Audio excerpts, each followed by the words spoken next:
सखाओं में एक सखा हुए कृष्णदास। कृष्णदास जी का स्वभाव ऐसा था कि उनके नेत्रों को जो भा जाए, वो ये नहीं सोचते थे कि ये मुझे भाया है, वो सोचते थे मेरे लाल जी को भा गया है। उनके कानों को कुछ भा जाए स्वर, वो ये नहीं विचार करते थे कि कितना अच्छा है, मुझे बहुत अच्छा लगा, नहीं, मेरे ठाकुर जी को भाया है। हर स्थिति में अपने ठाकुर जी की इच्छा को प्रधानता देते थे। तो ग्रीष्म ऋतु का समय, गर्मी का समय, मन में भाव आया, कृष्णदास जी पौड़े हुए थे लेटे लेटे, तभी गर्मी लगी तो थोड़ा किसी वस्तु से पंखा कर रहे थे, गले में थोड़ी गर्मी लगी तो जलपान किया। उसके बाद विचार किया कोई ऐसा फल खाया जाए जिससे थोड़ी गर्मी शांत हो। तो मन में विचार आया, बोले जरूर ठाकुर जी को गर्मी लग रही है, इसीलिए मुझे गर्मी लग रही है। निकल गए महाराज बाजार में लेने के लिए खरबूज। जैसे ही पहुंचे तो महीने का पहला फल आया था। लेने के लिए जैसे ही पहुंचे, दुकानदार से जाके बोला भैया कितने का लगाया, भाव मोल करो।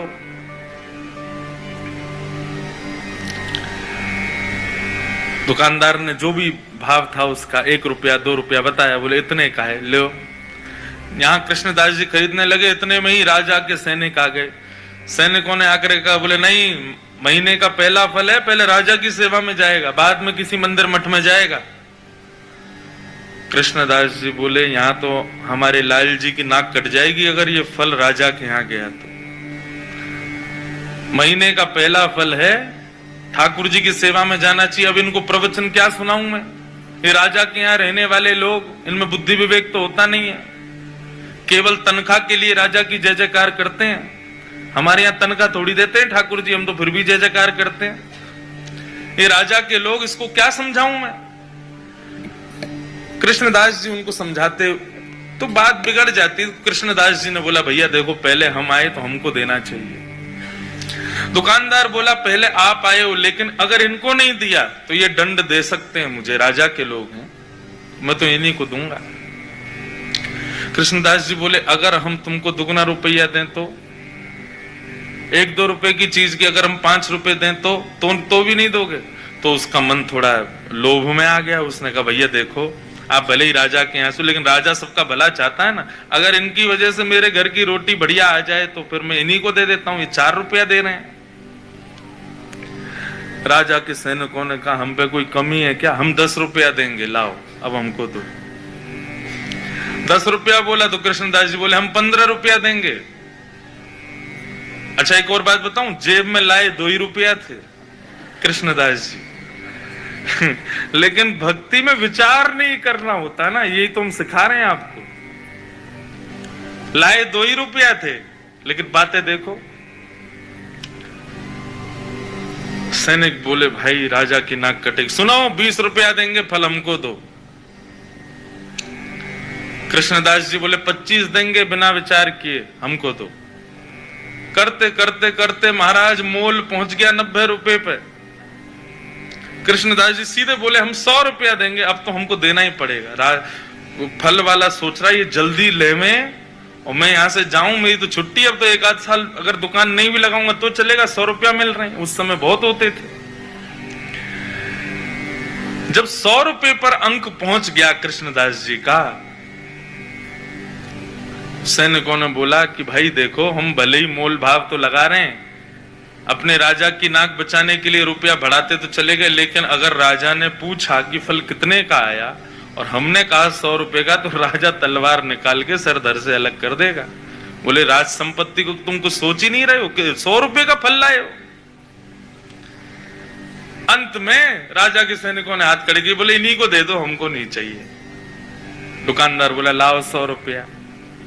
कृष्णदास जी बोले देख भाई, तू मोल निकाल के, तू ये फल निकाल के रख दे, बस हम लेके आ रहे हैं, चाहे कैसे भी लाइन लेके आएंगे, लेकिन इसको रख दे। तुरंत गए, ना जाने क्या क्या वस्तुएं सब लगा करके बेच करके 100 रुपए का फल लेकर के गए। ले जाकर के जैसे ही रसोई घर में पधराया।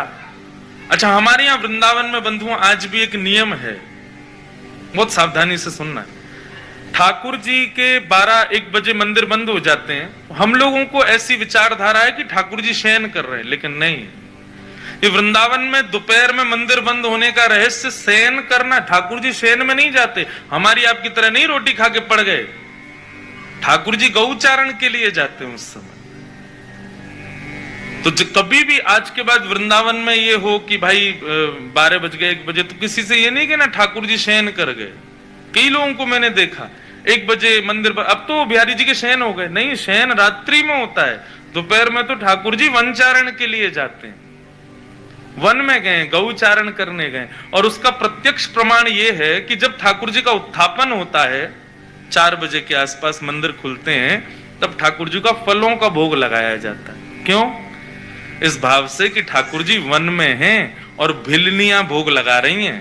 वन में कोई पके हुए पदार्थ तो मिलेंगे नहीं, तो इसलिए फल का भोग लगाते हैं। तो आज के बाद कभी भी दोपहर में ठाकुर जी का जब मंदिर बंद हो, तो उस समय भाव क्या है कि ठाकुर जी इस समय वनचारण में, यमुना के तट पर घूमने गए, बांडीर वन गए, गैया चरावे नंद बाबा की। इसीलिए कई जगह आपने देखा, देखो सेवा के भी बड़े भाव हैं। श्रीनाथ जी की सेवा, हम छोटे ठाकुर जी की सेवा करते हैं श्रीनाथ जी की। श्रीनाथ जी की सेवा में गैया और ये बछिया, ठाकुर जी के खिलौने, ये पूरे दिन ठाकुर जी के सामने नहीं रखते। ये केवल तब रखते हैं जब ठाकुर जी का राजभोग हो जाता है। सब लोग इधर देखो, इधर देखो, यहां देखो, कथा सुनो। देखो समय 3 ही दिन है आपके पास और मेरे पास भी। कोई कितनों चिल्लावे, आवे जावे, कूद पड़े आपके ऊपर, आप अपनी दृष्टि यहां से मत हटाना। दृष्टि और कान ये दोनों बस यहीं रखना।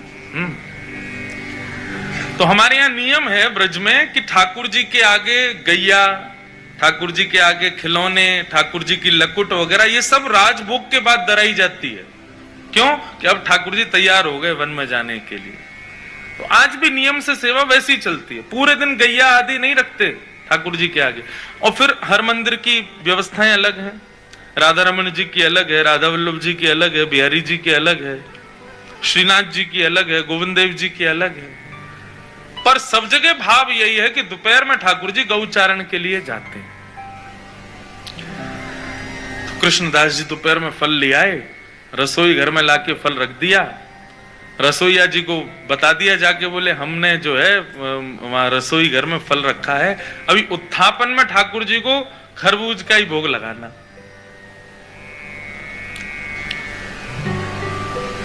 कृष्णदास जी बड़े प्रसन्न थे कि भैया महीने का पहला फल ठाकुर जी की सेवा में आएगा, ठाकुर जी पाएंगे, आनंदित हो जाएंगे।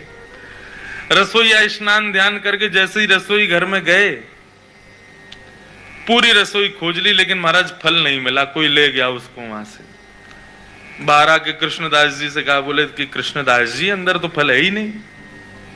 बोले अरे मैंने वहीं रखा है। बोले मैंने देख लिया, कहीं भी नहीं है, सब जगह खोज लिया महाराज, फल तो कहीं चला गया, उसको कोई और ले गया। कृष्णदास जी बड़े व्याकुल हो गए। बोले एक तो मैं अपने लाला की नाक बचावे के काजे राजा के सिपाहियन से लड़ झगड़ के लायो, 2 रुपया के फल को 100 रुपया को लेके आयो, कितनी वस्तु बेच के आ गए हो। इस बात का दुख नहीं कि इतना महंगा लाया, इस बात का दुख नहीं कि इतना लड़के लाया, इस बात का दुख कि ठाकुर जी उसको पा ना पाए, कोई और ले गया। बड़े दुखित बैठे थे मंदिर के अंदर। उत्थापन का समय अन्य फलों का भोग ठाकुर जी को लगा दिया, लेकिन कृष्णदास जी का मन बड़ा विचलित। पुजारी जी आए, बोले कोई बात नहीं, अब हमने अन्य फलों का भोग लगा दिया है, अब फिर कभी कृष्णदास जी, अब कृष्णदास जी किस किस को बताएं। अच्छा एक और बात बंधुओं, जो बात बात पे ये बताए ना, मैं तो ये करके लाया था, मैं तो इतनी मेहनत से लाया था, समझो उसको इस बात से चिंता नहीं कि ठाकुर जी ने धारण नहीं की, उसको इस बात की चिंता कि मैंने मेहनत की थी। कृष्णदास जी को ये चिंता ही नहीं थी कि मैंने कितना श्रम किया, उनको ये चिंता थी ठाकुर जी ने पाया नहीं। रोते रहे, सब समझाते रहे कृष्णदास जी को। उत्थापन का भोग जब अनोसर हुआ और पुजारी जी ने बाहर आकर के जैसे ही कपाट खोलने की घोषणा की, सब दर्शनार्थी खड़े हो गए। कृष्णदास जी के भी नेत्र लाल पड़े थे। जैसे ही कपाट खुले तो क्या पाया ठाकुर जी के उर्द बाहु के ऊपर वही फल रखा जाता जो कृष्णदास जी लेकर के आए थे। रसोईया लाता उससे पहले ठाकुर जी रसोई घर में जाके ले आए उस फल को और अपनी भुजा में ला करके धारण कर लिया। जैसे ये दृश्य कृष्णदास जी ने देखा, मूर्छित हो गए, भाव में प्रवेश कर गए और ठाकुर जी के बार बार बलैया लेने लगे। जय हो नाथ, साचो प्रियतम आप ही हो, बिन गोपाल को नहीं अपनो, जासों कीरत रहिए। सूरदास जी कहते हैं संसार के प्रेमी लोग कितना भी प्रेम का आप उनके सामने बखान कर दो, कितना भी अपना प्रेम उनके सामने उजागर कर दो, कभी ना कभी उसका त्याग कर देंगे। लेकिन ठाकुर जी आपके प्रेम को हृदय से लगा करके रखते हैं।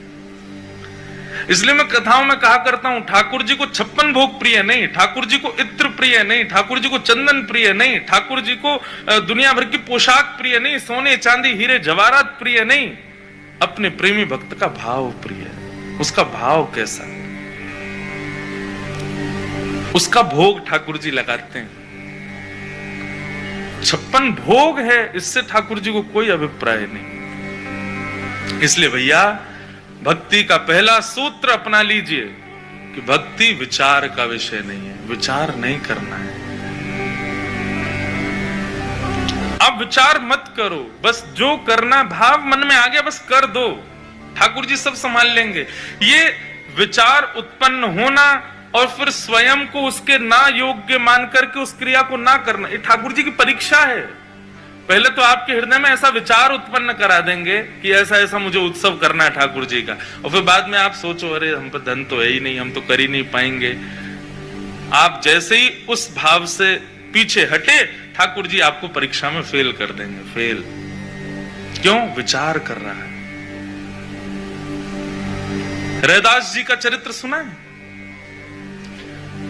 जब ठाकुर जी उनकी सेवा में आए ना, तो रैदास जी अपने ठाकुर जी को, रैदास जी का स्वभाव था कि वो तीर्थों में ही घूमते रहते थे, लेकिन जब से ठाकुर जी सेवा में आए तब से उनका तीर्थ छूट गया। क्यों? ठाकुर जी को समय पे भोग नहीं लग पाता, ठाकुर जी को यथा उचित स्थान पे बैठा नहीं पाते, क्या करें, तीर्थ जा ही नहीं पा रहे थे। तो रैदास जी ने ऐसा बना लिया, अपनी कुटिया में ही अलग अलग तीर्थों के नामों से पर्चियां लगा दी और रोज ठाकुर जी का श्रृंगार करके कहते, कहो लाल जी कहां चलोगे? अच्छा तो आज रामेश्वरम जाना है। ठाकुर जी की चौकी उठाते, नेत्र बंद करते, ओहो देखो कितना सुंदर समुद्र बह रहा है, देखो ठाकुर जी रामेश्वर नाथ भगवान का अभिषेक चल रहा है, लोग ओम नमः शिवाय का उच्चारण कर रहे हैं, और ठाकुर जी की चौकी 2-4 बार ऐसी घुमा के रामेश्वरम जहां लिखा होता है तो वहीं बैठा, पहुंच गए रामेश्वरम, जय हो, बोलो भगवान शिव की जय हो।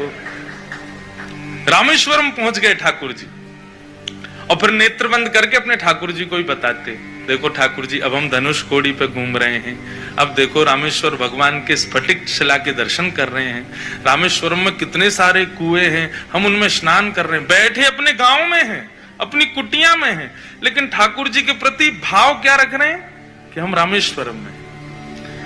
रैदास जी की इस भक्ति का ये स्वरूप हुआ कि जेठ के महीने में अति गर्मी के अंदर यदि रैदास जी अपने ठाकुर जी को तैयार करके, चलो ठाकुर जी बद्रीनाथ चल रहे हैं, तो जैसे ही ठाकुर जी की चौकी बद्रीनाथ में रखी जाती ना, उनके गांव में जेठ के महीने में बर्फ गिरने लग जाती थी।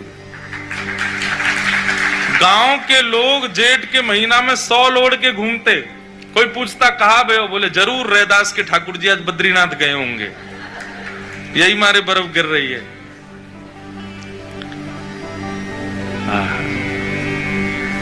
तो पहला सूत्र क्या है भक्ति का? विचार नहीं करना है। ठाकुर जी की सेवा है, ठाकुर जी का कोई सेवा प्रकल्प है, ठाकुर जी की सेवा में कोई वस्तु पधरानी है, उस पर विचार मत करो। बस जो प्रिय है ठाकुर जी को तुरंत ठाकुर जी को अर्पण करो।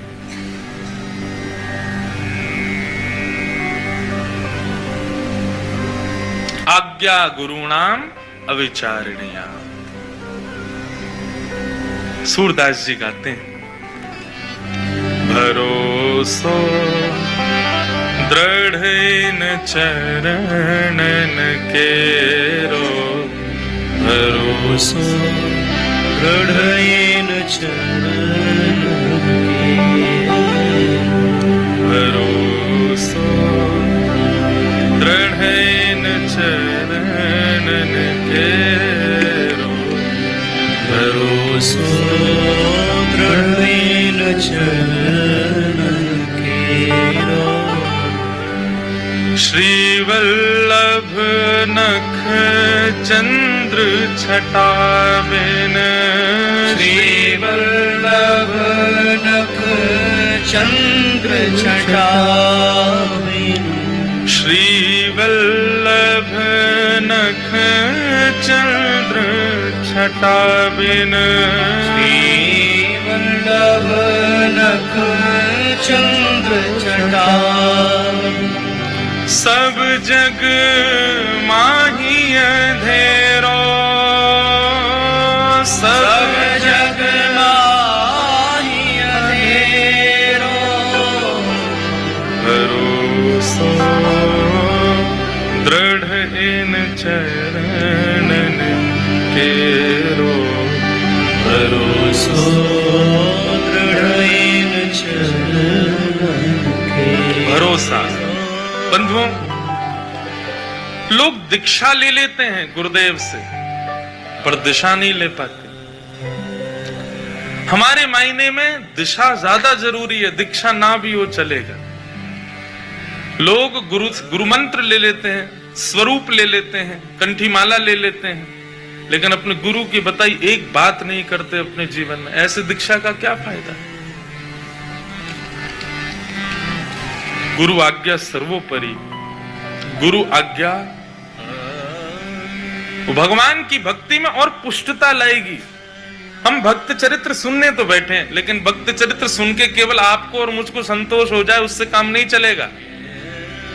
तो भक्त चरित्र सुन के हमारे जीवन में भी वैसी भक्ति के कुछ प्रभाव प्रकाश पड़े, ये चाहते हैं। तो आज्ञा गुरुणाम अविचारणीयाम, गुरु की आज्ञा पर विचार। सूरदास जी तो कहते हैं भैया व्रत नियम साधन नाम जप एकादशी आदि ये सब ना भी करो चलेगा, लेकिन कलयुग में यदि ठाकुर जी के चरण और ठाकुर जी के गुरुजनों के प्रति विश्वास भरोसा नहीं है तो साधन और नाहिया कली में, साधन और नाहिया कली में, साधन और नाहिया कली में, साधन और नाहिया कली में, जासो होत निवेरो, जासो होत निवेरो। गुरु आज्ञा को सर्वोपरि नहीं मान रहे हैं, लेकिन दुनिया भर के साधन कर रहे हैं, तो आपके सारे साधन व्यर्थ हो जाएंगे यदि गुरु आज्ञा नहीं मानी तो। भगवान के भक्ति भाव में किसी भी चीज पर भरोसा नहीं है तो आपके सारे साधन व्यर्थ हो जाएंगे। सूर कहा कहे दुविध आधरो, सूर कहा कहे दुविध आधरो, सूर कहा कहे दुविध आधरो, सूर कहा कहे दुविध आधरो, बिना मूल को चेरो, बिना मूल को चेरो, भरोसो दृढ़ चरणन केरो, भरोसो दृढ़ चरणन केरो। विश्वास का भी बंधुओं एक स्वरूप होता है। किस आकांक्षा से, किस उद्देश्य से विश्वास किया जाता है। कई बार हमारा ठाकुर जी में विश्वास इसलिए होता है क्योंकि हमें ये अंदर भाव रहता है कि ये हम पर कृपा करेंगे। कृपा किस रूप में मांग रहे हैं हम ठाकुर जी से? हमारे जीवन में सब सुखद हो जाए, सब आनंदित हो जाए, हमारे सब काम धंधे बढ़िया चलें, सब बढ़िया रहे, ये कृपा यदि आप मांग के ठाकुर जी पे भरोसा कर रहे हैं, तो भरोसा भी नहीं करो तो चलेगा। गोपियां गोपी गीत में कहती हैं, अशुल्क दास का, हम आपकी अशुल्क दासी, बिना मोल को चेरो। मतलब हमें आपसे कृपा की भी इच्छा नहीं है, आप हम पर रीझ हो, आप हम पर कृपा करो, हमको ये भी अभिलाषा नहीं है, कुछ नहीं, बस राजी रहो, प्रसन्न रहो, आनंद में रहो। भक्ति का बहुत बड़ा सूत्र है बंधुओं, ठाकुर जी से कोई मांगो मत, कुछ दो मत, बस आप प्रसन्न रहो, आपको जिसमें राजी हम उसमें राजी। तत्सुखे सुखित्वम। तो भक्ति विचार का विषय नहीं है, उसमें विचार मत करो, भरोसा रखो, जो चाहेंगे जैसे चाहेंगे सब पूर्ण होगा। गुरु के प्रति, ठाकुर जी के चरणों के प्रति दृढ़ विश्वास,